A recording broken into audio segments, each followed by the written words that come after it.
mindset going into this home finale for you and a lot of the older guys? Emphasis on finishing, still getting better.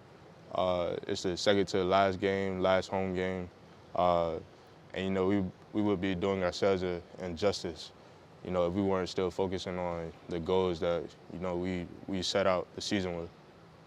Is everybody zeroed in? You feel like that? Like, obviously it's a tough loss to come off. Mm. Yeah, I feel like everybody is zoned in, uh, and that's why you have leaders on the team. That's why you have coaches. When younger guys see older guys still dialed in with the game plan and what we have set out, and still attacking practice the same way, then it's just an effect that trickles down, and that's my biggest goal. Continue practicing hard, continue playing hard. Um, 2 games, that's still a lot of football to be played, plus a bowl game. So that's my focus. And that's our focus. Amari, Manny had mentioned the team meeting Sunday after the loss. He said a couple seniors got up and was emotional.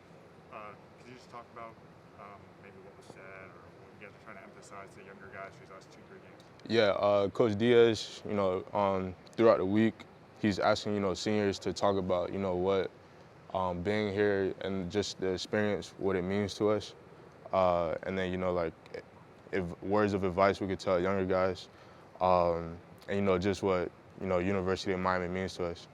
Um, and, a big thing that I haven't yet spoken to the team yet.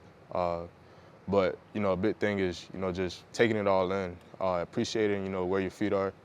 A friend of mine have a saying, play where your feet are, and it's just actually taking the time to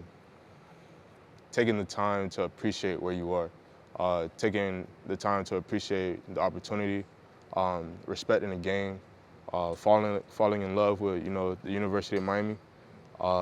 And building those relationships, those are the most important things. The relationships with your teammates, and the relationships with the people that work here, the administration, and everybody else. The fans that always have your back. So just taking it all in.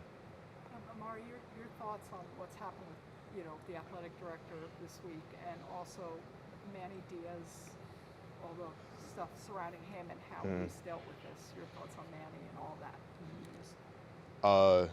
So what is your question? Your thoughts on the news that happened this week with your athletic director, Blake James, and also there's a lot of stuff swirling around Manny Diaz, how he's done despite that, and just you talking about Manny.